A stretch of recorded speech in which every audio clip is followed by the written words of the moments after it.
Welcome. In this video, I will show you how to turn off the energy saver and boost performance of your HP 255.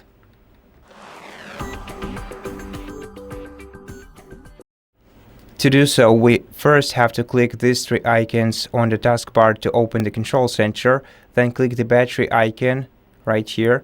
And now to disable energy saver, if it's active, expand this menu and switch the toggle off. And if you want this mode to never turn on even after automatically, you have to change this value to never. Okay?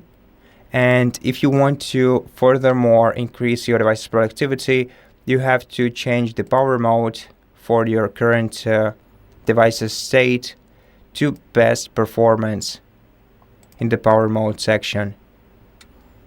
And that's how we do it. Thank you for watching this video. If it helped you, please consider subscribing to our channel, leave us a like in the comment below, and I'll see you in the next one.